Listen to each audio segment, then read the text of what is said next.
안녕하세요 구독자 여러분. 지난번 이야기에 이어서 회상을 한번 해볼게요. 그래서 회사에 일단 사직서, 여기 필리핀에 남겠다고 한 이후에 사실 많이 좀 막막했었습니다. 뭘 해야 될지도 잘 모르겠고, 뭐 돈을 그렇게 많이 모아놓은 것도 아니고 사실 많이 좀 심란했었었고, 그 쇼츠에서 알려드렸다시피 그냥 자존심 때문에, 쪽팔림 때문에 한국은 무조건 가기 싫어서 여기서 일단 버텨보겠다고 한 건데 사실 좀 너무 막막했었습니다. 그래서 한 2주 정도를 이렇게 좀 할 일 없이 이렇게 지내는 동안에 뭐 가가얀에 있는 뭐 어차피 부동산 업무를 배웠었던 거니까, 그래서 부동산 이런 포세일 있는 땅 같은 거를 몇 개를 좀 봤는데 사실 너무 비싸더라고요, 시내 가까운 데 같은 경우는. 그러다가 공항이 갑자기 생각났어요. 공항이, 제가 필리핀 와가지고 2년 정도 여기서 부동산 업무를 하다가 만나는 사람마다, 그 다음에 여기 있는 교민들조차도 그 라긴딩한 공항이 새로 짓고 있고, 현재는 룽비아 공항인 데가 있지만, 근데 그 공항에 대해서 제가 좀 호기심을 갖거나 뭘 물어보려고 하면 거기는 신경 쓸 거 없다, 그 공항 이전 계획은 10년 전에도 나와 있었었고 아마 지금 공사를 할지언정 10년 후에도 아마 완공이 안 될 거다, This is Philippines 뭐 이런 느낌으로 전혀 관심을 못 갖게 하더라고요. 그래서 저 역시도 관심을 안 가졌었는데 이제 특별한 일 없이 한 2주 정도 이렇게 지내다 보니까 갑자기 생각이 들었어요.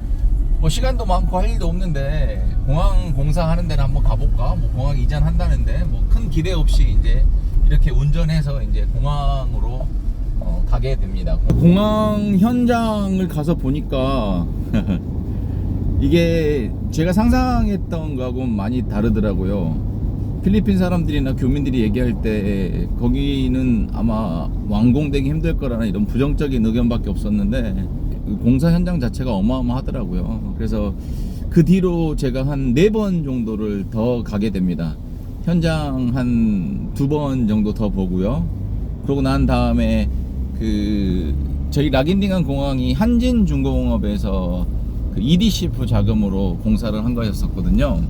어차피 한국 사람이니까 뭐 다른 거 없이 그 현장 소장님을 한번 만나러 갔어요. 그래서 한진 소장님한테 있는 그대로 직접적으로 물어봤죠. 이만저만해서 라긴딩한 쪽에 어떤 그 부동산 사업 같은 걸 좀 계획 중인데 여기 공항에 대해서 사람들이 다들 되게 좀 회의적으로 얘기를 하더라. 그래서 어떤 게 사실인 건지 좀 궁금해서 왔습니다. 그때 뭐가 궁금하세요? 그래서 제일 중요한 거는 이게 이제 2년 뒤에 완공이라고 이렇게 돼 있던데 그게 어떤 그 공정이 지켜줄 수가 있는 건가요? 이제 그렇게 직접적으로 물어봤더니 그 소장님이 이제 웃으면서 말씀을 하시는 거예요.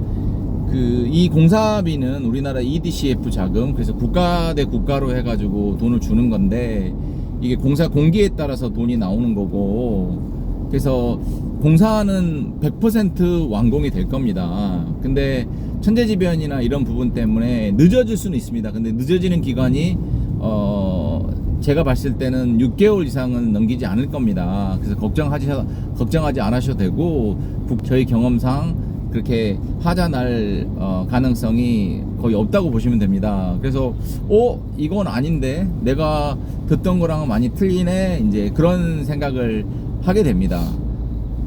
그리고 이제 한 3번 정도를 보고 제가 이제 또 한 번 이제 공항 쪽으로 가게 된 게, 일단 모든 사람들이 그때는 인터넷이 그렇게 활발하지는 않았지만 공항 땅은 아이알라라는 기업에서 땅을 다 사가지고 그 공항이 건설되는 부지 자체도 아이알라에서 국가에다 도네이션 한 거다, 그런 얘기들은 모두 다 알더라고요. 그래서 그게 사실 좀 크지만 호재인데, 그래서 제가 그것도 좀 확인하고 싶었어요. 그래서 가서 그 공항 들어가는 입구 쪽에 그 시청이 있거든요, 시청 사무실이.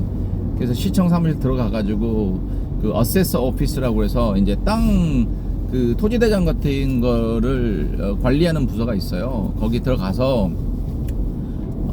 이만저만해서 IR라 관련된 이런 소문 같은 걸 들었는데 이게 진짜인지 좀 확인하고 싶어서 왔다. 그랬더니 뭐가 궁금하냐고 그래서 아니 정말로 이렇게 한 600에 타니까 200만 평 정도 IR라에서 다 매입을 했고, 그 다음에 공항 땅도 뭐 190헥타 정도, 그러니까 60만 평 이상 정도 되는 땅을 다 나라에 기부해가지고 공항이 이렇게 이전된다고 하는데 그게 사실이냐 이렇게 물어본 거예요. 그랬더니 지적도를 이렇게 펴가지고 저한테 보여주면서 이제 IR라로 이전된 그 서류를 다 보여주더라고요. 그래서 이건 진짜 뭐가 있는 거네, 이제 그런 생각을 하게 됩니다. 라긴딩한 공항 주변에 일단 필리핀의 제일 큰 대기업이 자리를 잡았고, 또 엄청나게 큰 토지를 공항 부지로 도네이션을 했고, 공짜로. 그래서 그런 내용을 종합해보고, 또 한진이란 우리나라 대기업에서 또 EDCF 자금으로 공항을 짓고 있는 거라서 그게 중단될 그런 상황은 안 생긴다고 또 말씀을 해주셔가지고, 라긴딩한 주변에 뭔가 부동산 관련 사업을 하면 되게 괜찮을 것 같은데 하면서 이제 관심을 갖게 됩니다. 5번째 정도 제가 갔을 때 이제 본래는 그 저희 지역에서도 이제 처음 왔을 때 마찬가지지만 민다나오가 막 위험하다는 얘기가 되게 많았었잖아요. 근데 제가 2년 동안 카가얀 대오로 살면서 사실 그런 위험하다거나 이런 생각을 한 번도 안 해봤는데, 저도 이제 나름대로 언론에서 하도 떠들고 여기 있는 현지인들도 이제 민다나오가 위험하다고 하니까, 사실 제가 공항 이제 이 도로를 타고 쭉 가다가 공항 그 들어가는 액세스로도 진입로까지만 항상 갔었던 거예요. 5번 정도 갔을 때, 4-5번 갔을 때마다. 근데 이제 시청 확인하고 그 다음에 한진 말씀 듣고 해서 공항 주변을 돌아봐야 되니까, 사실 공항까지 가는 데 같은 경우는 이제 라포세일이라는 간판이 안 보이더라고요. 제가 이제 땅을 좀 보고 싶었었는데, 그래가지고 큰 맘 먹고 어느 날은 일단 공항을 지나서 한번 가봐야겠다 하고, 첫날 이제 그 마지막에 이제 5번째 갔을 때 공항 진입로를 지나치게 됩니다. 근데 정말 아마 제 생각에는 운명이라고 해도 될 것 같아요. 그 공항 진입로에서 한 400m 정도 딱 지나갔는데 왼쪽으로 산이 보이더라고요. 근데 산 그 안쪽에 조그만 간판으로 해가지고 라포세일, 컨택 넘버까지 해가지고 땅 팝니다. 보니까 일단 산이었었어요, 산. 근데 제가 일단 중요하게 봤던 건 뭐냐면, 공항에서 일단 워낙에 가깝잖아요. 진입로에서 400m밖에 안 됐었었고, 그래서 요 땅을 한번 봐야겠다. 그래서 지난번에 이제 제가 그 회사에서 근무할 때 저희 회장님한테 땅에 대해서 배운 거는 좀 추상적이긴 하지만 2가지였어요. 2가지. 첫 번째는 뭐냐면 진입로. 일단 땅의 진입로가 좋아야 된다. 근데 제가 그때 봤던 땅은 진입로 자체가 말 그대로 되게 긴 거였거든요. 그때 회장님이 알려줬던 2번째가 땅의 중간이나 제일 높은 곳에서 올라와 가지고 땅을 이렇게 바라보면 땅이 본인한테 해주는 얘기가 있다는 약간 철학적인 얘기를 해줬었는데, 그 당시에는 제가 뭐 부동산에 대한 지식도 없고 그 생각이 나가지고 일단 이 위치 정도였었을 거예요. 저기 도로에서부터 풀숲 다 헤치고 이렇게 올라와가지고, 여기서도 이제 이게 보시다시피 이게 큰 나무들이 많아가지고 뷰가 안 보였었어요. 그래서 나무 하나 이렇게 타고 올라가가지고 이 바다 뷰를 보는데 가슴속에서 이게 뭐가 진짜 이렇게 뭉클하고 올라오는 게, 야 진짜 되게 그 감동 그 자체였어요, 제가 바라보는 뷰가. 그래서 요거 가지고 이 땅은 내가 어떻게든 한번 뭘 하든지 한번 해봐야겠다, 그렇게 결심을 하게 됐었습니다.